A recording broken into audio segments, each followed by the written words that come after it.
¿Esto está grabando o no? Sí, está grabando. Ya.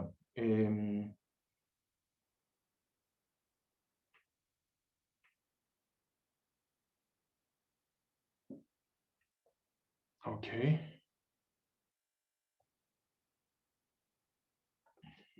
A ver cómo... Estoy probando aquí una recomendación. Necesito hacer otra página. A ver. ¿Cómo hago otra página? Quizás para atrás. Ahí.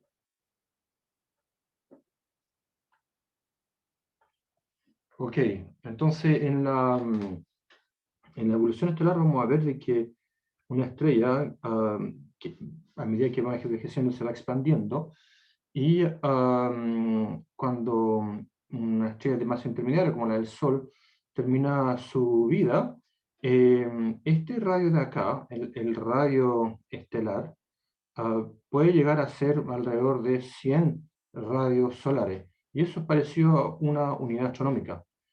Y en la etapa nebulosa planetaria, entonces tenemos esa envoltura que se sigue expandiendo. ¿Ok? Entonces sigue expandiéndose el radio estelar. Y entonces, si calculamos la profundidad óptica de la envoltura, es decir, me refiero a esto, tau nu, desde el corazón de la estrella hasta la superficie, sería algo como la densidad de la envoltura multiplicado por kappa nu de R, ¿no es cierto? Y eso en realidad es proporcional para toda la frecuencia a la columna de masa a lo largo de la estrella. Entonces, esta columna, la columna de masa, este sigma es simplemente la integral de rho a dr, desde 0 hasta el radio de la estrella, ¿no es cierto? Y si en primera aproximación hacemos que la densidad es homogénea, eso es 4 tercios de pi, perdón, esto es la masa de la estrella, partido por 4 tercios de pi r estelar cubo, multiplicado por la integral de r, que es simplemente r. Entonces, ese sigma es proporcional a 1 partido por el radio estelar al cuadrado. Entonces, lo que les quiero hacer ver acá es que a medida que va aumentando el tamaño del radio estelar, la profundidad óptica a cualquier frecuencia es proporcional a 1 partido por el radio de la estrella al cuadrado. Entonces, mientras más se expande la estrella, más ópticamente delgada se hace, hasta llegar a un momento en que es delgada e incluso la radiación ionizante que viene del corazón de la estrella. Y esa radiación ionizante es la que genera la nebulosa planetaria cuando la vemos como nebulosa planetaria. Entonces se va expandiendo esa estrella y de repente se hace transparente a la radiación del núcleo. Vemos, un observador externo puede ver el núcleo estelar, que ha expuesto el núcleo estelar, y el núcleo estelar ioniza su entorno. Es el fenómeno de nebulosa planetaria. ¿Cómo hago para dejar de compartir pantalla ahora? Aquí, Zoom. La tercera presentación sobre el cangrejo era...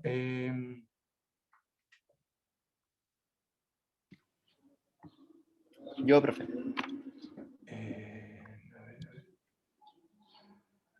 Santiago, ok. Gracias, Santiago. Dele nomás. ¿Bien? ¿Sí? ¿Sí? Sí, te escucho bien. Bueno, soy Santiago y la nebulosa del cangrejo o de Crab Nebula, para hacerle honor al nombre, también conocida como M1 en el catálogo de Messier, NGC 1952, Tauro A o Tauro X1. Bueno, esta es una nebulosa que está aproximadamente a 6.300 años luz de la Tierra, bastante lejos en comparación a la otra. Tiene un radio de 5.5 años luz y se está expandiendo aproximadamente a una velocidad de 1.500 kilómetros por segundo. Bastante rápido, considero yo. Está en la constelación de Tauro. Fue primeramente observada por John Bevis, no sé cómo se pronunciará, en 1973. Fue observada anteriormente, pero fue en esta instancia donde se catalogó como nebulosa y todo eso. Bueno, y lo más importante es que es un resto de supernova. Su origen y componentes, como mencioné anteriormente, es un remanente de supernova, en particular la supernova SN 1054.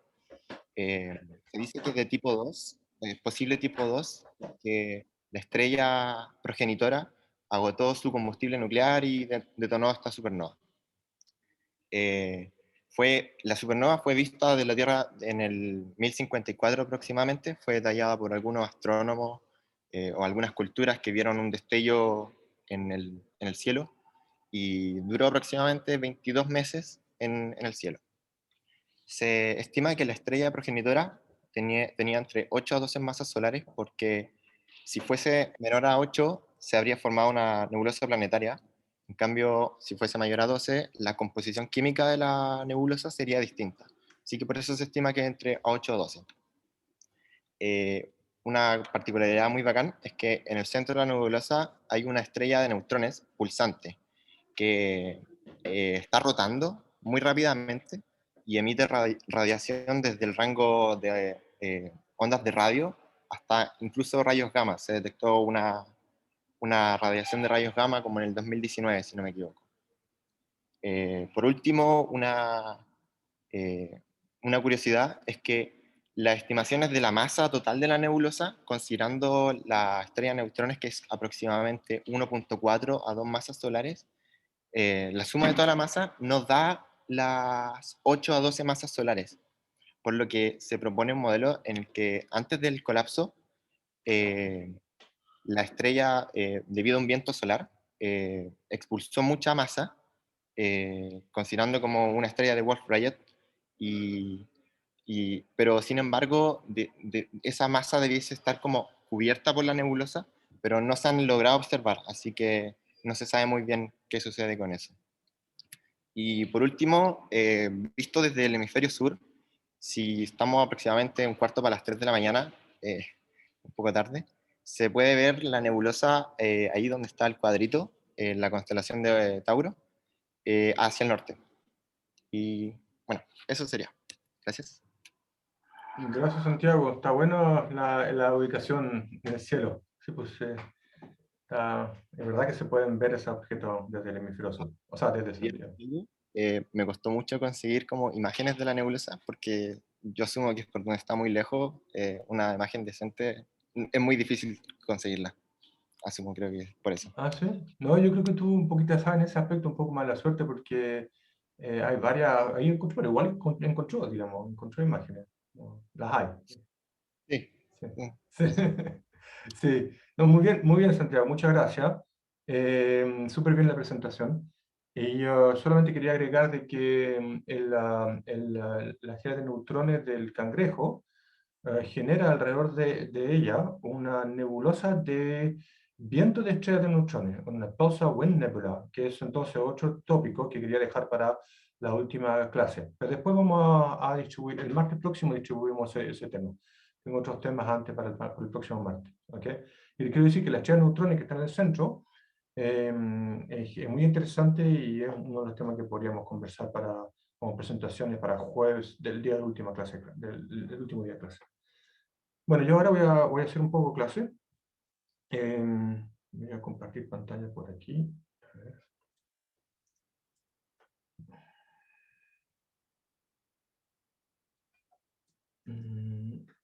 Ok.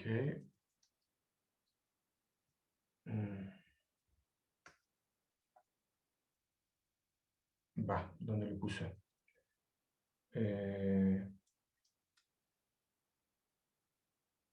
Aquí va. Ah, de nuevo lo remoté. A ver.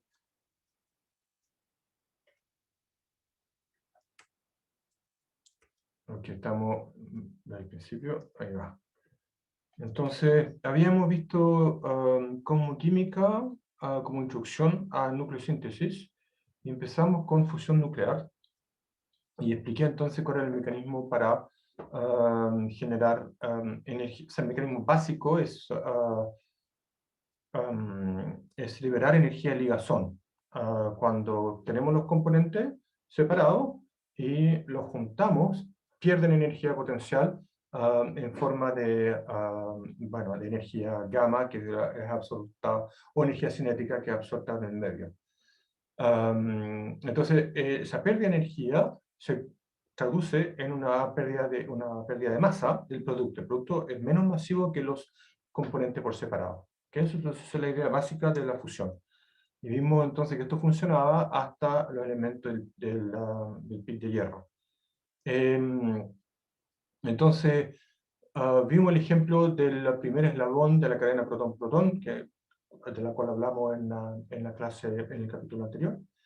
Y dejé la clase acá, en que estaba entonces conversando de cómo funciona, en grosso modo, este mecanismo de fusión nuclear.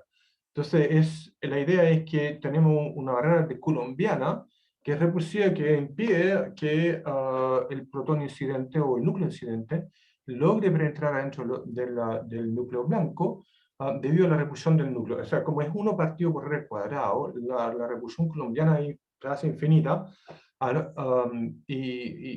digamos, se diverge. Divergería, quería decir, si acaso no fuese por el tamaño finito del núcleo, que aquí no puse la escala, pero es del orden de 10 a la menos 15 metros. 10 a la menos 15 metros es el tamaño, o sea, una 100 milésima del tamaño del átomo, ¿no es cierto? Entonces, esta conexión ocurre en la práctica a través de un efecto túnel, es decir, de que a no ser de que la energía incidente es muy alta, suficientemente alta como para superar la barrera colombiana, la mayor parte de esa reacción ocurre a través de un tuneleo del protón a través de la barrera de potencial. Y también se hace más fuerte si acaso la energía calza justo con energía energía de nivel excitado del blanco. Es decir, que si la energía incidente del protón incidente calza con una de estas, es resonante la reacción. Es un fenómeno típico en física que en algunas reacciones tiene sección de eficacia mucho más grande si justo calza con esta energía de excitación. Vamos a ver un ejemplo de eso más adelante. Entonces, una reacción nuclear tiene entonces una tasa de reacción y escribimos la tasa de reacción de la misma manera que lo hicimos para los fotones, pero acá tenemos que integrar sobre la distribución de velocidades. Entonces, esta es la distribución de velocidades de Maxwell, promediada en direcciones y normalizada. Entonces, eso es d cuadrado por e a la menos un medio m cuadrado partido por kt. Esta distribución de Maxwell normalizada. Entonces, claro, la tasa de reacción es más alta mientras más concentración tengo del par de partículas, por ejemplo, protones y blanco, ¿ok? Y también tenemos que tomar en cuenta el flujo de partícula incidente, es decir, V por el área de la partícula incidente. Entonces, esa es la forma típica que tiene una tasa de reacción. Lo van a ver muchas veces si siguen en la carrera de física o astronomía. Este tipo de expresiones para lo que llamamos una tasa de reacción. Porque eso nos da el número de reacciones por unidad de volumen que implican entonces este par de partículas. ¿Okay? Y la energía generada por esa reacción es este epsilon, que es la tasa de reacción, es decir, el número de reacciones por unidad de volumen, multiplicado por la energía que libera cada reacción. ¿Okay? Entonces, ese delta E, lo vimos, es la energía neta liberada por la reacción de fusión, en este caso una reacción de fusión exotérmica. ¿Okay? El resto ya lo mencioné. Y eso fue lo que vimos entonces en la clase pasada. Claro. Pues yo ahora quiero seguir con la nucleosíntesis y partir por la quema de hidrógeno. Entonces, la quema de hidrógeno es lo que caracteriza lo que llamamos la secuencia principal. Vamos a ver el tiro por qué, pero o sea, en el fondo es porque esta es la etapa que dura más tiempo en la vida de una estrella, y es por eso que es ahí que vamos a encontrar la mayoría de las estrellas. En comparación con la secuencia principal, las estrellas pasan una centésima de su vida en la evolución antes de la secuencia principal, en la contracción protoestelar, o post. Si, por ejemplo, para el Sol, la vida en la secuencia principal es como de 10 billones de años. En cambio, su formación se hizo en 1 millón de años y su evolución post-secuencia principal va a ser alrededor de 2 o 3 millones de años, o quizá un poquito más. Pero el punto es que es muchísimo más largo el tiempo de vida en la secuencia principal y corresponde entonces a donde encontramos el grueso de las estrellas que están entonces quemando hidrógeno. Acá es importante destacar entonces cuáles son las estrellas que no pueden quemar hidrógeno. Yo les dejé un problema en relación a esto al final del capítulo anterior, el capítulo D. Entonces, ahí en ese problema se demuestra que estrellas con una masa inferior a alrededor de 80 masas de Júpiter no alcanzan la temperatura necesaria como para quemar hidrógeno. Esas estrellas sí queman otras cosas, sin embargo, queman el isótopo de hidrógeno del deuterio, y algunas alcanzan un poquito a quemar litio, las más masivas, pero es una etapa de fusión que es muy breve, por lo tanto son estrellas inertes, que quemaron un poquito, hicieron un poquito de fusión de deuterio más que nada, y luego dejaron de quemar nada en el centro. Entonces siguió su contracción gravitacional. Y entonces es interesante notar que estas enanas café, así las llamamos, las estrellas más pequeñas, son las que tienen menos de 80 masas Júpiter.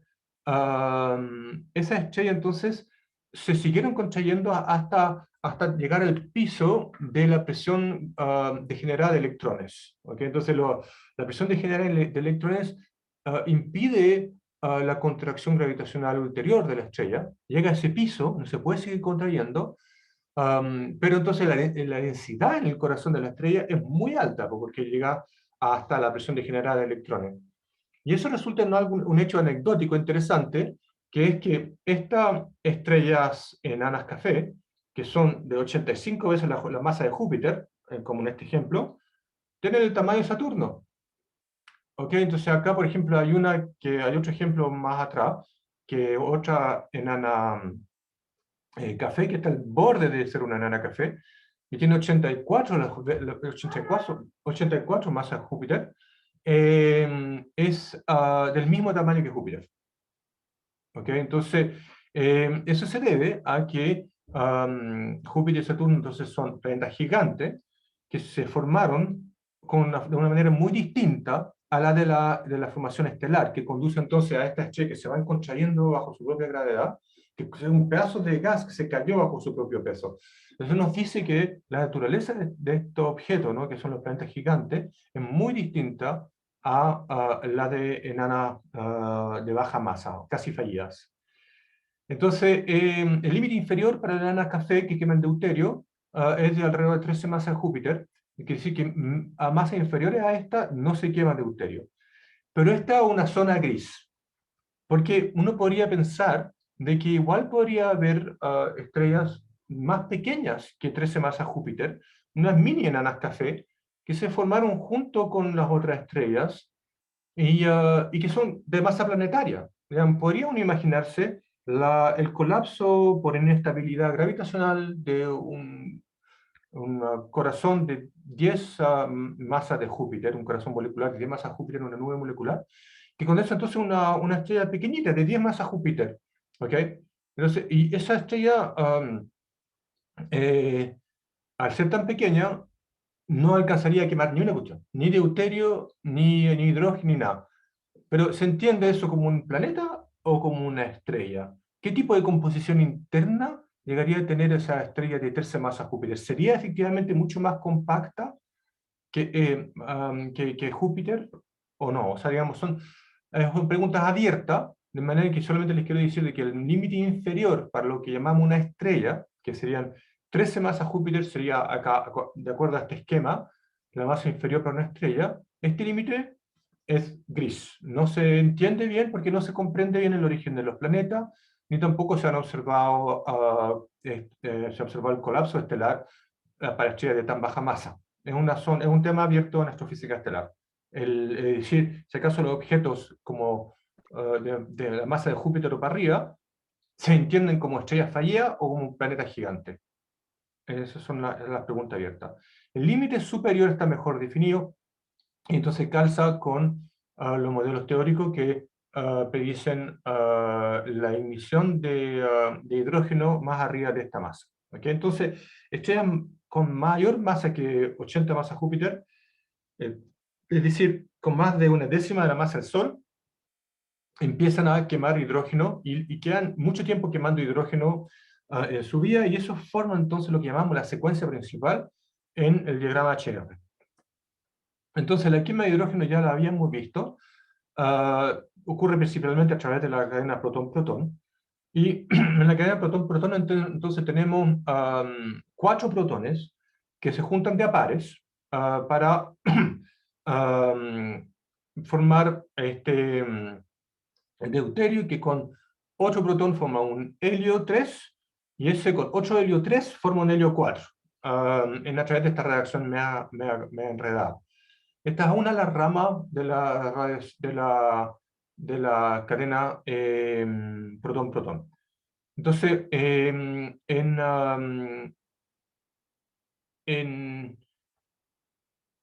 ver, un momentito.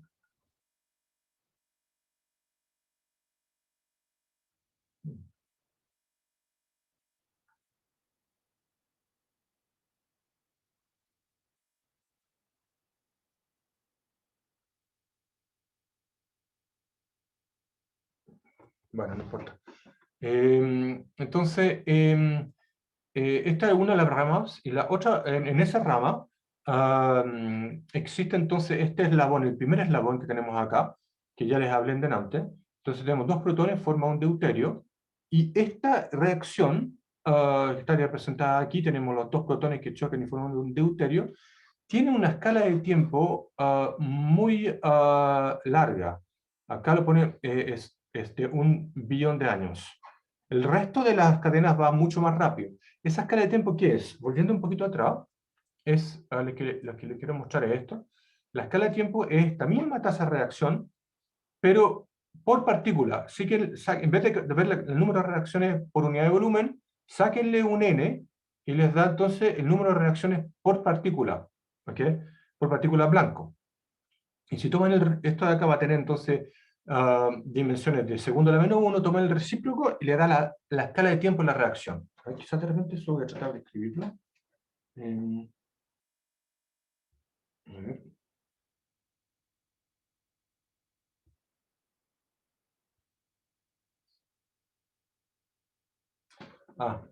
No puedo si es que no dejo de compartir acá. Voy a dejar de compartir. Voy a compartir aquí.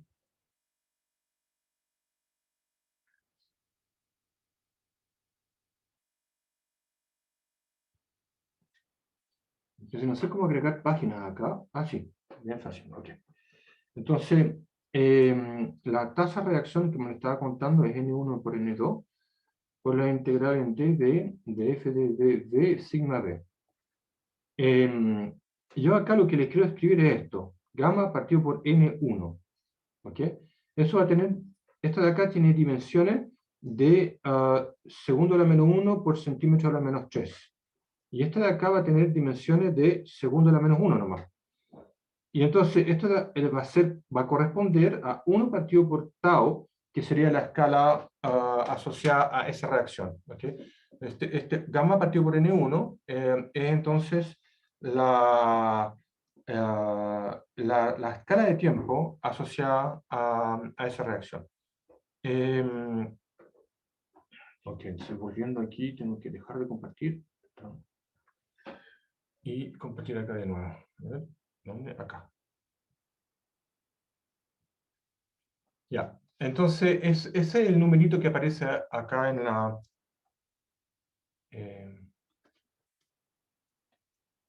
en esta figura.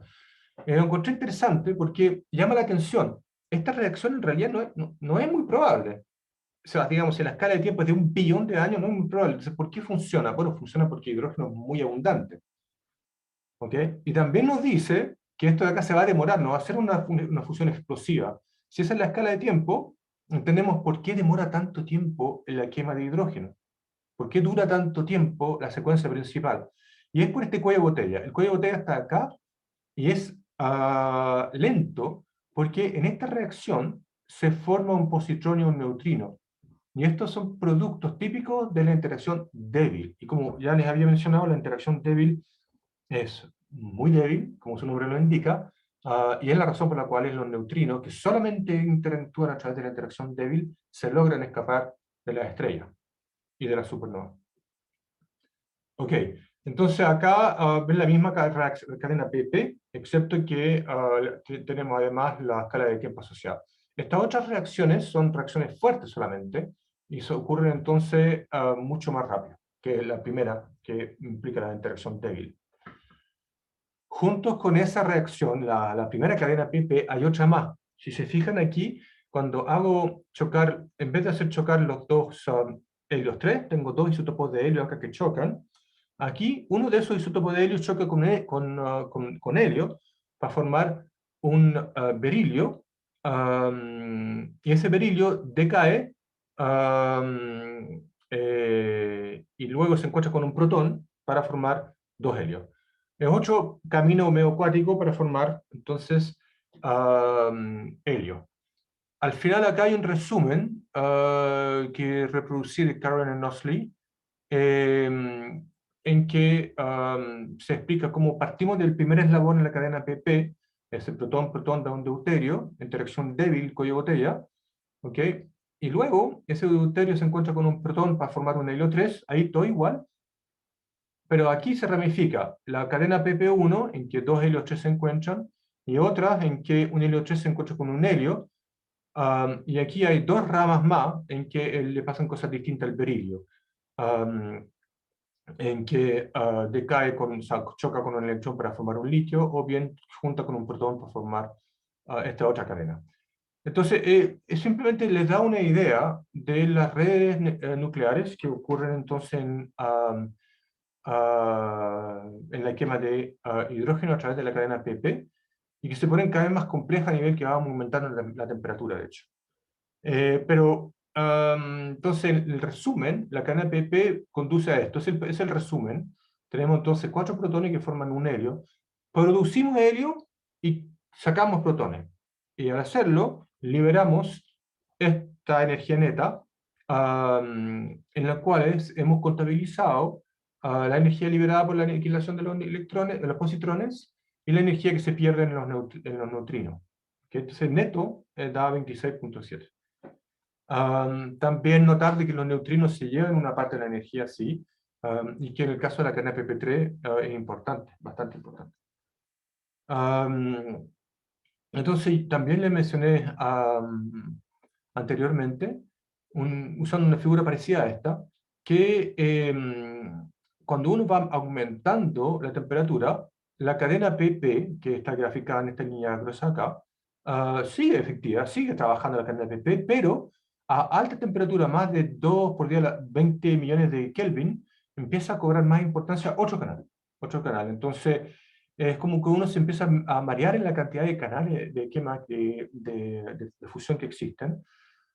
Y obviamente que no hay que saberlos de memoria, ¿okay? Porque hay que saber que existen. ¿Okay? Y esto entonces, estas temperaturas en el centro de la estrella logran ocurrir para estrellas de masas superiores a una masa y media masa del Sol. Entonces, en estado estacionario, es decir, que si tengo tiempo infinito para que se relajen todas las reacciones, en el ciclo CNO es casi lo mismo que en la cadena PP. Hay un gamma más, hay un fotón más. Pero el resto es igual. Entonces es la misma energía neta. ¿Okay? Pero les quería contar de que cuando hay convección, es decir, cuando la envoltura de la estrella tiene grandes movimientos convectivos, es posible de que no se logre cerrar bien la reacción del ciclo CNO y que algunos productos intermedios se han arrastrado a la superficie. Ese fenómeno se llama dredge up. Ahí tengo que encontrar una traducción al español, que es como llevar desde el fondo para arriba. Um, y lo menciono porque es importante saber de que si bien el CNO se balancea igual que la PP, puede darse en algunas circunstancias en evolución estelar post-secuencia principal que este ciclo no se cierra bien y se termina enriqueciendo la superficie de la estrella en carbono 13 y en nitrógeno. Entonces, el principal ciclo de CNO es este, ¿okay? Entonces tenemos un carbón con un protón, me da un nitrógeno, el nitrógeno luego decae para formar un carbono 13, ese carbono 13 con un protón da un nitrógeno, el nitrógeno con un protón da oxígeno, etc. Entonces, es una cadena un poco compleja que no vale la pena describir en todos sus detalles, pero lo que es interesante notar acá es que, si se fijan, hay una reacción nuclear entre protón y un elemento pesado. Acá tengo un protón con nitrógeno. Y en otra rama de la CNO existe también una reacción entre hidrógeno y directo oxígeno. Es por eso que se llama el ciclo CNO, porque al final este C con este protón le va a hacer un paseo, pero va a volver a ese mismo C que se perdió, va a volver a producirse en la última reacción. Entonces, este C que partimos vuelve a estar acá, y con la ayuda de un protón acá, uno más y uno más, o 4 protones, producimos entonces un helio. Entonces, la misma cuestión que el PP, 4 protones forman un helio, pero una vuelta mucho más complicada. O sea, acá hay un ejemplo que extraje del libro guía, en que, no es un ejemplo, es la estructura de esa reacción, ¿ok? En que acá tenemos la primera rama, un hidrógeno con un nitrógeno, me conduce a un carbono, o en esta segunda rama a un oxígeno, y le pasan todo tipo de cosas. Ese oxígeno con un gamma, es endotérmico esta parte, produce entonces un oxígeno excitado, que con un protón va a dar un flúor, etc. Uno termina enredándose con los ciclos, pero acá se destacan los productos. ¿Okay? Entonces acá tenemos los helioproductos. Aquí, lo que está subrayado así son los productos. No quiero entrar en detalle, nos vamos a perder todo el tiempo en ver cómo funcionan estos ciclos de reacción, pero es importante notar aquí que en el ciclo CNO es lo mismo que PP en cuanto al balance neto, excepto que pasa a través de la catálisis pasa a través de la catálisis por carbono, nitrógeno, oxígeno. O sea, en el fondo es una especie de reacción química con catálisis, en que los catalizadores son carbono, nitrógeno y oxígeno, que participan de la reacción, pero vuelven a su estado inicial, al final de cuentas. Entonces, eso es la quema de hidrógeno, y tomando en cuenta esta red de fusión nuclear, uno toma después un modelo de interior estelar, como lo habíamos descrito en el capítulo anterior, y puede hacer el cálculo de cuánto es la luminosidad neta, cuánto es la tasa de energía liberada por esas cadenas de quema de hidrógeno. Y eso entonces nos da los modelos de ZAMS, la Zero Age Main Sequence, es decir, una main sequence sin evolucionar. Es una secuencia principal, esto acá en el diagrama HR, log T, temperatura aumenta hacia la izquierda, log de la luminosidad hacia arriba aumenta, y aquí se grafica, es un modelo en que se unen con líneas modelos de 0,4, 0,6 masas solares, 0,8 masas solares, aquí está el Sol. No son observaciones, es el modelo, ¿ok? Tienen la forma de la secuencia principal. Es una muy buena noticia, significa entonces que los modelos interiores estelares reproducen la secuencia principal, si acaso toman en cuenta una estrella que no es enriquecida por nucleosíntesis, y por eso le llamamos la Zero Age Main Sequence, no es evolucionada. ¿Okay? Entonces eso les da la tasa de liberación de energía solamente con fusión de hidrógeno. Y entonces, esta relación acá también yo quería destacar, no escuché cuándo destacarla anteriormente, pero me permite introducir una cosa muy importante que tienen que saber el curso, que es que acá ustedes ven que la luminosidad de la estrella aumenta con la masa. Mira, fíjense, acá abajo tengo 0,4 masas solares, acá arriba tengo 120 masas solares. Y a medida que aumento la masa, la luminosidad aumenta. La luminosidad es una función monótona de la masa. Y eso calza con las observaciones. Acá tengo un gráfico de las observaciones. en que tengo la luminosidad estelar observada, entonces se usan distintas técnicas para poder medir la estrella a la distancia de la estrella, en función de su masa. Si la luminosidad en función de la masa vemos que es casi una ley de potencia, una línea recta en un diagrama log-log. En ajuste a esto da una ley de potencia como la que estoy escribiendo acá abajo. La luminosidad de la estrella va como la masa de la estrella al cubo. Eso se lo graban en la cabeza, no se les puede olvidar nunca. La luminosidad de la estrella va como la masa de la estrella al cubo. Muy importante recordar eso. También este truco que usamos en los astrónomos para poder escribir estas relaciones de proporcionalidad. Las amarramos siempre al Sol.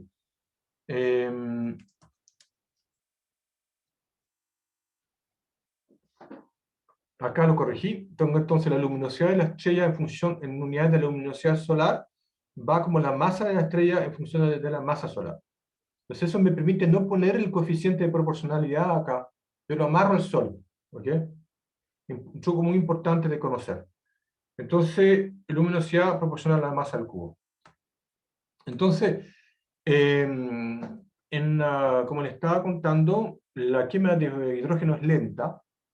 Es poco probable la quema de hidrógeno, porque va contrayéndose el corazón de la estrella hasta que llegue a 10 a la 6 Kelvin, empieza a quemarse hidrógeno, y eso entonces proporciona la energía necesaria para poder calentar el medio, y no necesito seguir con la contracción gravitacional para mantener el sustento hidrostático.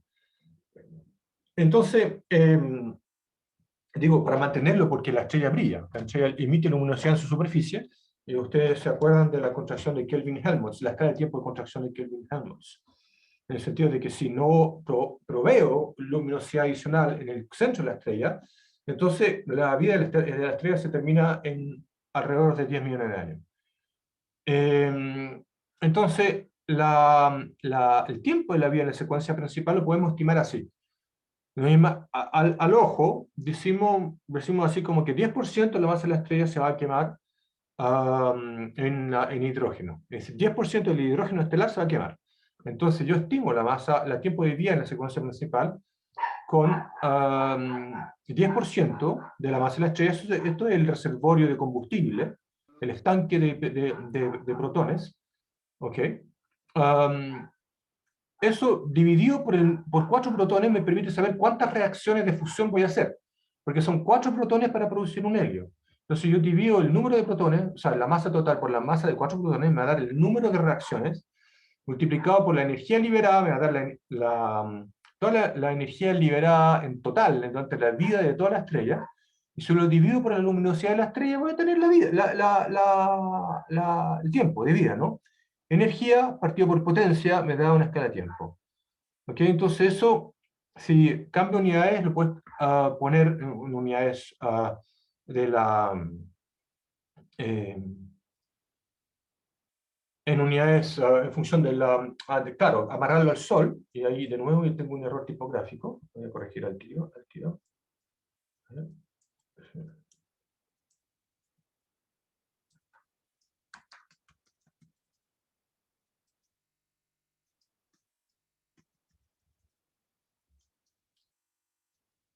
Entonces ya con eso lo corregí. Entonces esto me dice cuál es la vía media, la escala de tiempo que una estrella va a pasar en la secuencia principal. Entonces, el caso del Sol, esto de acá, el hecho de haber supuesto que 10% de la masa estelar se va a quemar en fusión de hidrógeno, calza bastante bien, me permite ver que el tiempo de vida total del Sol va a ser de 10 billones de años. Eso es lo que predicen los modelos de interiores estelares.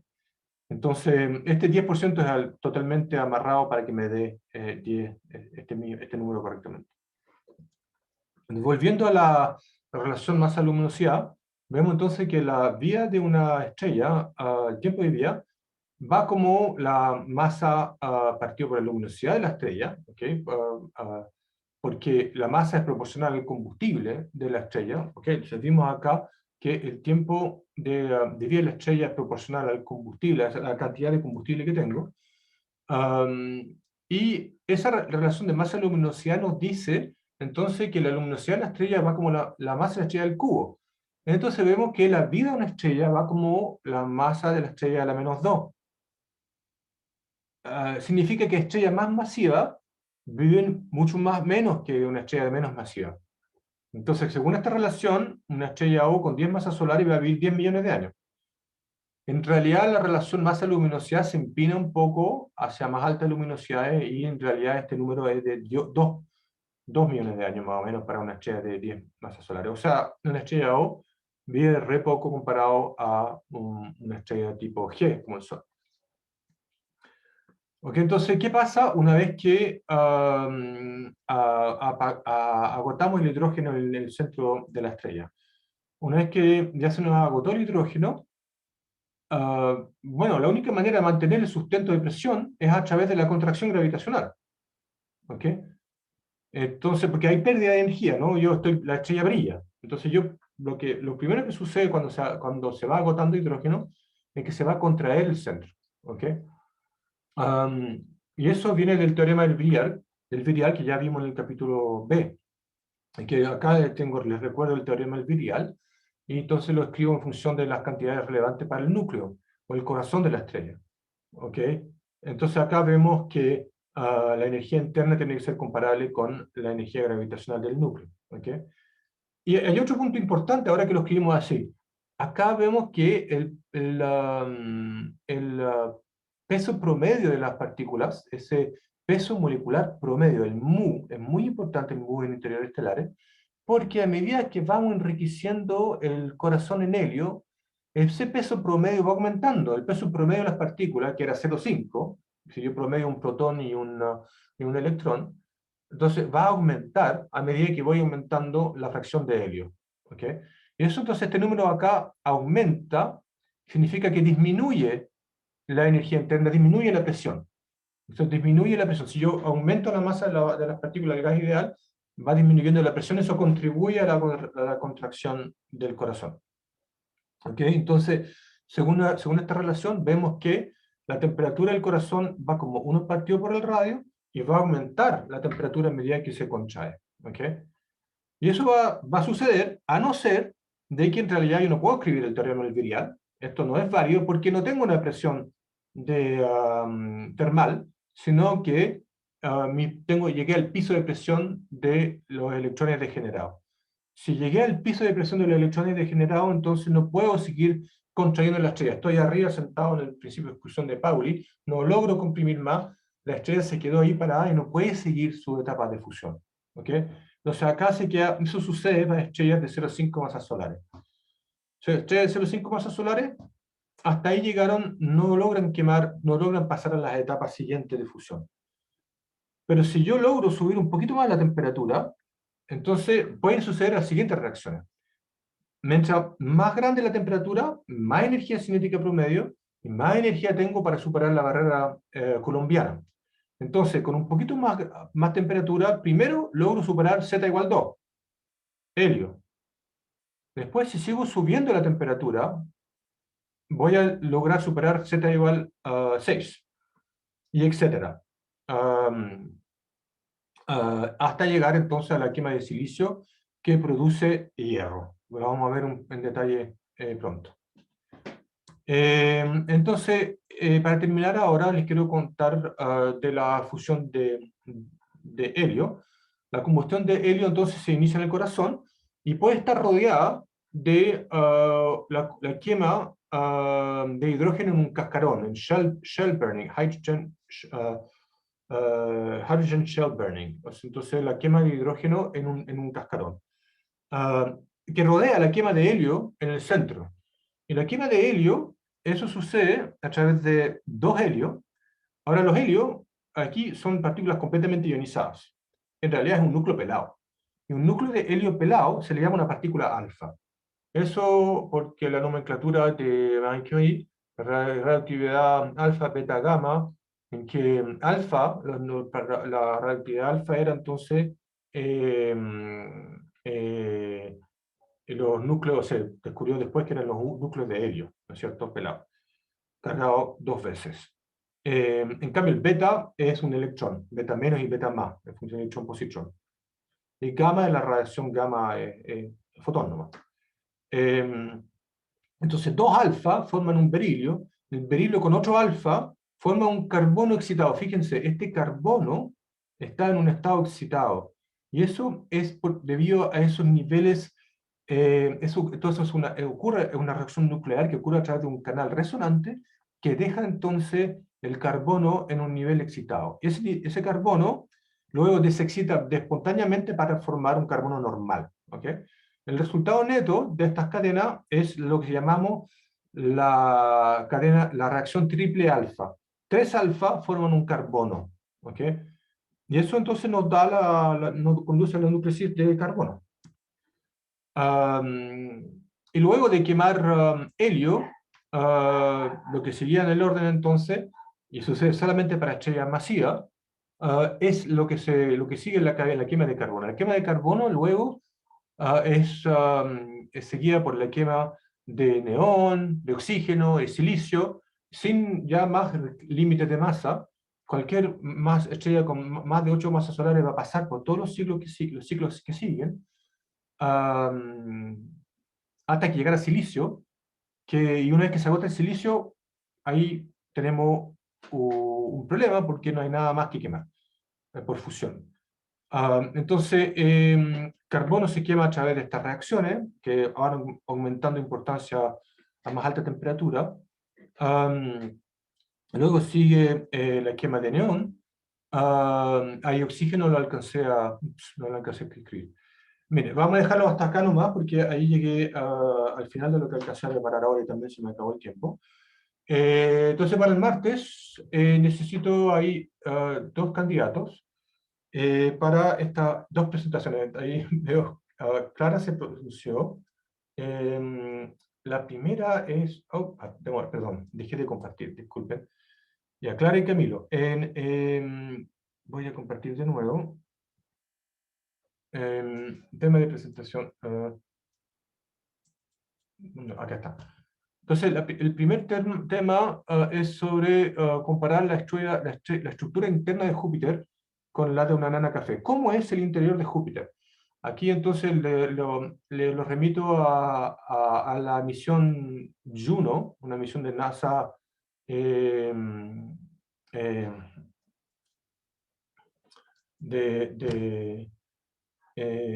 reciente, que creo que todavía está orbitando Júpiter, que nos permite entonces inferir la estructura interna de Júpiter y compararla con la estructura interna de una nana café. Entonces, en el fondo de la presentación es poner en contraste por qué una nana café es más compacta que Júpiter, a pesar de tener más masa, es más compacta, y a ver si encuentran entonces información en Internet, Wikipedia, donde sea, sobre el interior de una nana café y el interior de A Júpiter. mí me gustaría hacer ese tema, profe. Justo acá no tengo cómo para a ver. No, ¿Se escucha? Sí. ¿Se escucha bien? Clara estaba hablando. Ok, lo que pasa es que Sí. no tengo aquí cómo sin dejar de compartir. Ya, Clara, bueno, perfecto. El otro era sobre un modelo de interior de precursor de supernova tipo 2. Entonces, Clara ya se pronunció.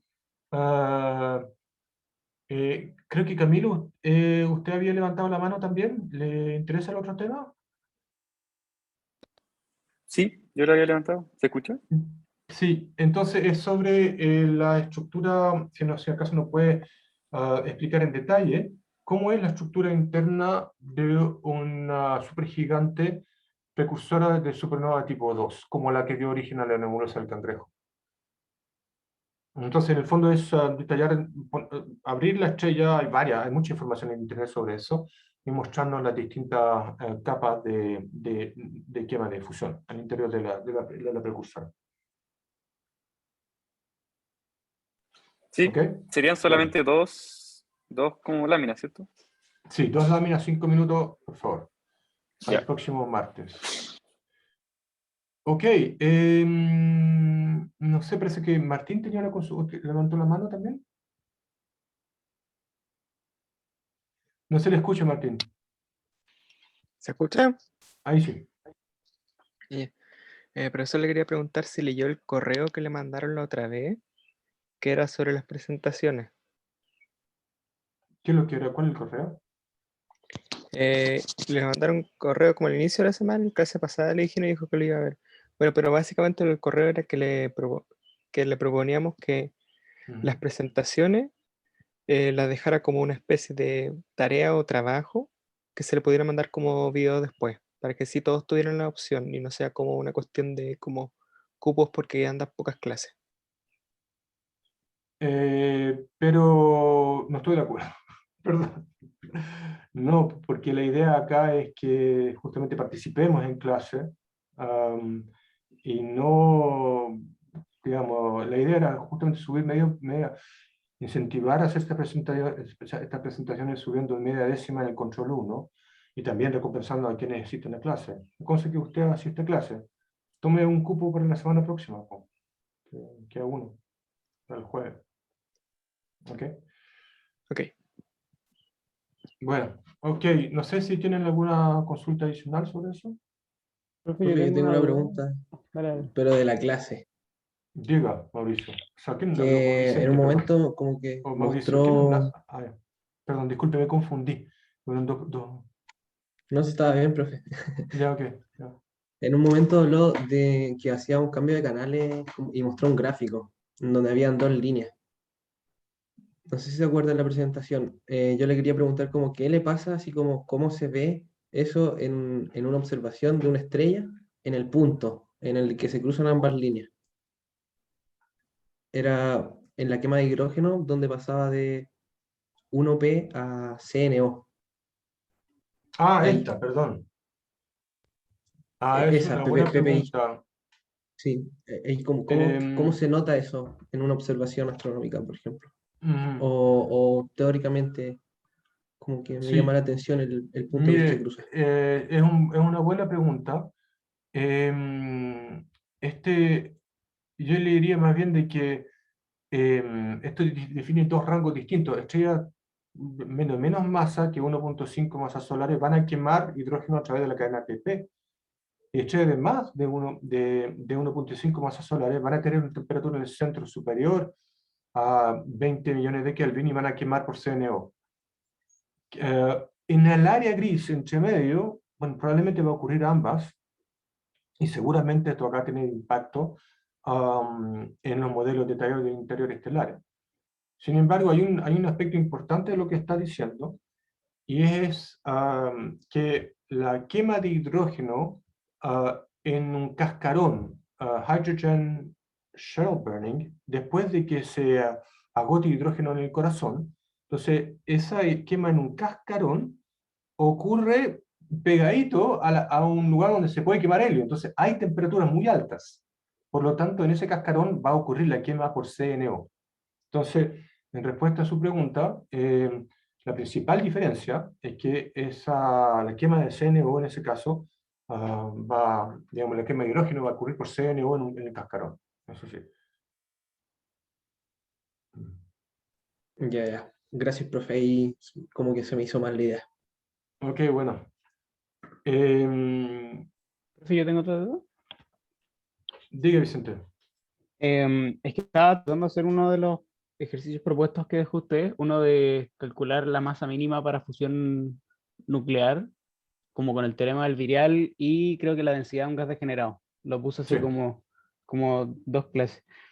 Ujú, Estaba tratando de hacerlo y como que partí con la energía cinética la típica del 3 medio NKT, ujú. con T la temperatura promedio, pero no sé si la potencial la podemos aproximar de alguna manera como con densidad constante o no, porque como que ahí pierde la gracia y No, eh, sí, es sale con hasta en densidad el slide, constante. ¿sí? Sí, Ando sí, no, pura si no, no se vueltita. puede hacer.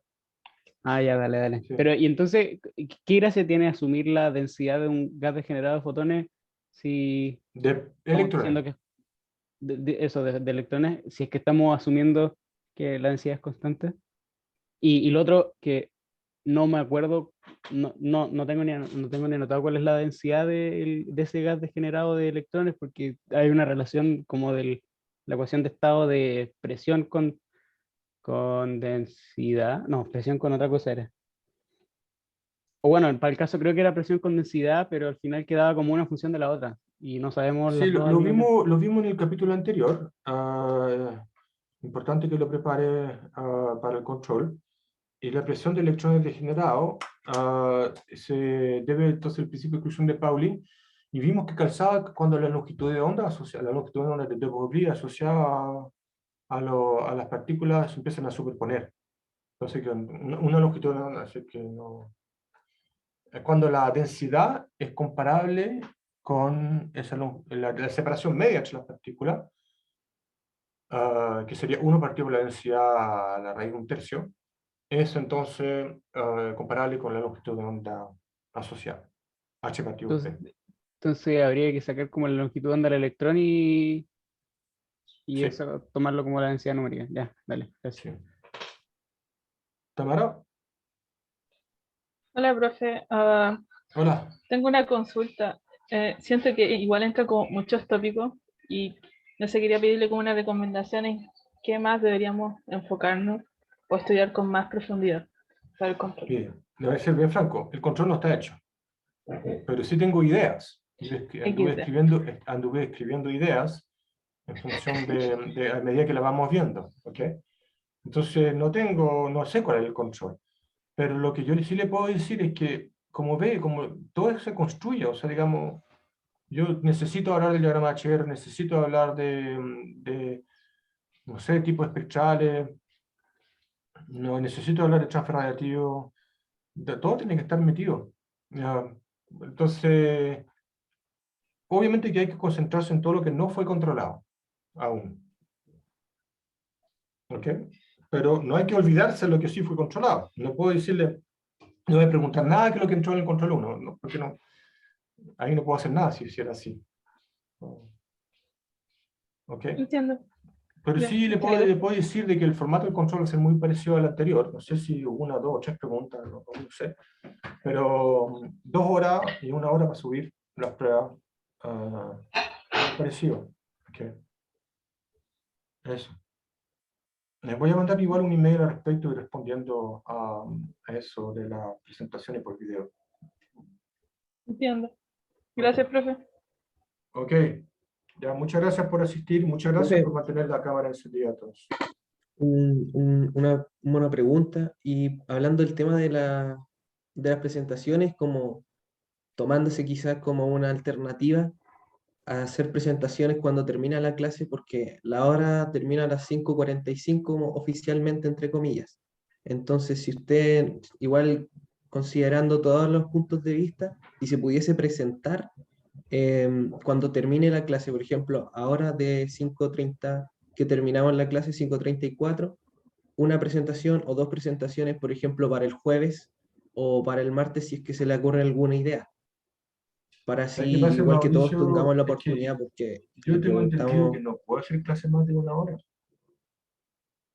no sé si, pero de manera opcional, como Pero es que está para que todos prohibido por tengamos la los temas de oportunidad de mejorar pandemia. la nota del control 1, lo menciono, solamente como una alternativa de que pudiese ser, si no se puede, obviamente, entendible.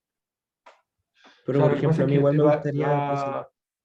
mire, a mí, yo siempre he pensado que clases de más de 1 hora no tienen sentido. Los bloques de 1 hora y media son demasiado largos. Pero ahora en pandemia tenemos además la instrucción de no pasarnos de la hora. O sea, fue motivo de un paro. Como yo no puedo. No, no se puede. Yo ya me estoy pasando de re que te he pasado en este momento. No sé si comprendo, profe, lo que usted plantea, y doy gracias igual. A mí, el sentido de que usted haya considerado eso de hacer clase 1 hora durante el semestre, me hizo muy bien como para mi propia salud mental, pero solo Ya. lo menciono como Buena. para las personas de que no pudiésemos llegar a alcanzar a presentar, pero igual quisiésemos tener la oportunidad de hacerlo, porque al final es en vista de un beneficio a el control 1, que en general no fueron buenas las notas, y es solo como con esa perspectiva.